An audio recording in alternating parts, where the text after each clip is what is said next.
Bonjour, donc je suis enseignante au lycée professionnel Nelson Mandela à Audincourt et je vais vous présenter le CAP PPB, Propreté et prévention des biocontaminations.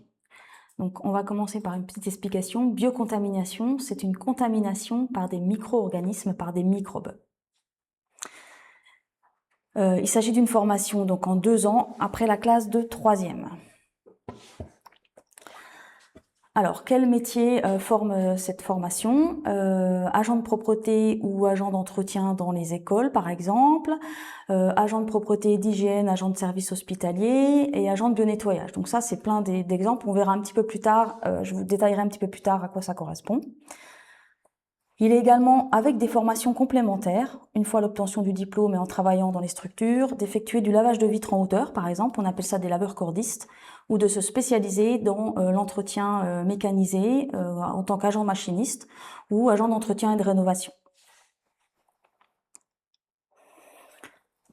Alors, dans quel milieu est-ce que vous allez travailler? Eh bien, principalement dans les EHPAD ou les hôpitaux. Possibilité de travailler également dans les collectivités, que sont les mairies, les crèches, les écoles, les centres culturels ou sportifs. Et il est possible également de travailler dans les secteurs agroalimentaires, comme les cuisines collectives et les industries agroalimentaires. Alors il y a 2 possibilités, soit vous travaillez directement dans l'entretien des locaux, le bionettoyage ou la remise en état dans ces structures-là. Donc par exemple en EHPAD, vous faites partie de l'équipe d'entretien des locaux ou de bionettoyage. Et il est possible également d'intervenir en travaillant pour une entreprise de propreté qui va aller faire des prestations, soit dans des écoles, soit dans des hôpitaux. Alors c'est encore pas trop le cas en France, mais voilà. En industrie agroalimentaire, c'est plus souvent une entreprise de propreté qui va intervenir. Alors attention, le titulaire de ce CAP n'intervient jamais au domicile des particuliers. Alors cette formation est faite pour moi si je suis dynamique, discret, puisqu'on peut quand même intervenir, ne serait-ce qu'en par exemple en EHPAD, on peut aller faire l'entretien dans les chambres. Si vous intervenez dans des bureaux, vous pouvez aller faire l'entretien de la direction. Donc voilà, il peut y avoir accès à des documents auxquels on n'a pas le droit de lire. Donc il faut être discret, il faut avoir l'esprit d'équipe, aimer la conduite de machine et aimer le travail soigné. Alors, je vais détailler un petit peu donc dans cette formation, qu'est-ce que vous allez apprendre. Donc il va falloir développer des compétences professionnelles, des techniques professionnelles, qui sont des opérations de propreté et d'hygiène. Alors, la propreté, c'est quelque chose qui n'est pas sale, hein, et l'hygiène, c'est quand on veut éliminer les micro-organismes, donc les micro-organismes, les microbes. Alors, il y a 3 pôles dans cette formation, de l'entretien courant, du bionettoyage et de la remise en état.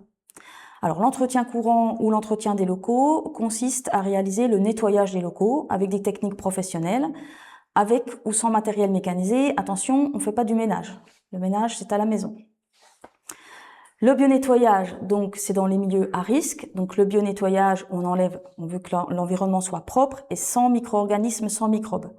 Donc, il se fera dans les secteurs où il y a des personnes fragiles, EHPAD, hôpitaux par exemple, ou dans des secteurs où la présence de micro-organismes pourrait être dangereuse, donc les cuisines collectives, les industries agroalimentaires par exemple. Et le 3e pôle, c'est ce qu'on appelle la remise en état. Donc la remise en état des sols consiste à remettre à neuf des surfaces qui sont usées par le temps ou abîmées par des travaux par exemple. C'est un peu comme une peinture abîmée qu'on veut rénover, donc on va enlever la couche abîmée, on fait un décapage et on repose une nouvelle couche. Alors avec la réforme de ce CAP, maintenant il y a donc la cobotique, qui est l'utilisation de machines robotisées. Voilà. Alors, on apprend des techniques professionnelles, mais il faut également apprendre à reconnaître les différents types de surfaces. Puisqu'il va falloir, en fonction du type de surface, de l'état de ces surfaces, du système de pose, de la commande du client et des moyens dont on dispose, eh bien, il va falloir adapter sa technique. Donc, il faut savoir s'adapter aussi. Il faut aussi apprendre à communiquer avec ses clients, les usagers, les collègues et puis les autres professionnels quand on travaille et qu'il y a d'autres professionnels sur place. Il faut apprendre bien sûr à entretenir le matériel, à gérer les déchets, la gestion des stocks également. Et puis, une chose importante dans tous les CAP, hein, c'est le respect des mesures liées à la santé et à la sécurité au travail. Il faut connaître les risques qu'on peut rencontrer dans l'activité professionnelle pour savoir se protéger et éviter tout accident ou maladie.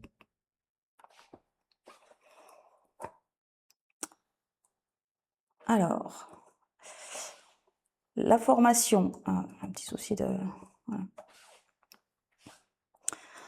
On travaille également au projet. Là, je vous montre un petit peu des exemples où on a donc des interventions avec des TP délocalisés. Voilà, donc là, on a plusieurs exemples de TP délocalisés. Alors, au lycée professionnel, on a des cours d'enseignement général et d'atelier. Donc, c'est une formation en 2 ans, pour 12 élèves par classe. L'enseignement général, maths, sciences, histoire, géo, français, art appliqué. Et l'enseignement professionnel, une quinzaine d'heures si on compte le chef-d'œuvre. Le chef-d'œuvre, c'est le travail en projet. Beaucoup de pratiques avec du matériel professionnel qui va, on a simple balai, mais également la monobrosse, l'autolaveuse, le canon à mousse. Et dans des locaux professionnels. Donc on a des cuisines collectives, restaurants pédagogiques, hôpital pédagogique. On a également de la co-intervention avec donc travail d'un prof d'enseignement général avec un professeur d'enseignement professionnel pour lier le professionnel et le général, et bien sûr de l'aide personnalisée. Pour travailler en TP, vous aurez besoin de tenues professionnelles. Donc nous, dans l'établissement, 2 tenues professionnelles, une qui est prêtée et une autre qui sera gardée par l'élève à l'issue de sa formation. Et les élèves sont responsables de leur tenue, et nous, au lycée, on demande une participation de 30 € pour les tenues. Alors, on travaille des projets, je vous ai montré des TP délocalisés. On a également des créations de mini-entreprises. On participe à des concours, les WorldSkills, le meilleur apprenti de France, et puis de nombreux TP délocalisés, mais ça, je l'ai déjà dit.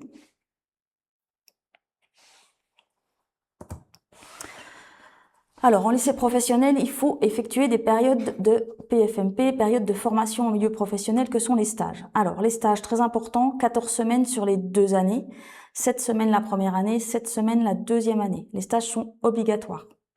Ils permettent d'acquérir et de développer les compétences liées à la formation, de découvrir les milieux professionnels, de développer sa posture de professionnel, d'apprendre à communiquer, de développer l'autonomie. Alors, on a 2 secteurs, le secteur de la propreté et le secteur de l'hygiène. Nous, donc voilà, le premier secteur propreté, donc vous allez effectuer vos stages principalement dans des hôtels, des mairies, des écoles. Et puis, dans l'hygiène, pour le bio-nettoyage, ce sera principalement des EHPAD. Alors, l'équipe pédagogique vous propose des lieux de stage. On travaille avec des structures, donc on sait quelle structure va prendre combien d'élèves aux différentes périodes. Et nous, après, on vous positionne en fonction de vos lieux d'habitation. On vous demande d'appeler les lieux de stage pour vous présenter avec la convention. Voilà. L'appel téléphonique, on le fait avec vous. Certains élèves peuvent le faire tout seuls. Ça dépend de ça dépend de vous. Il est possible de trouver votre lieu de stage, peut-être un lieu de stage qu'on n'a pas dans nos listes, donc ça c'est tout à fait possible. Nous après, l'enseignant il contacte le lieu de stage pour voir si les compétences entrent dans le référentiel de formation. Les transports, tous les frais divers occasionnés par le stage sont pris en charge par l'établissement.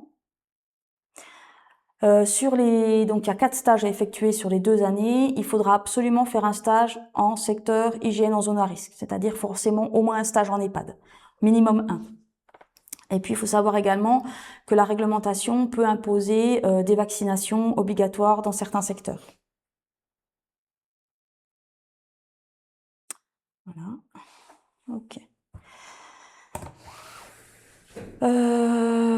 Donc, comment entrer dans cette formation? Il faut faire une demande à l'issue du conseil de classe de 3e.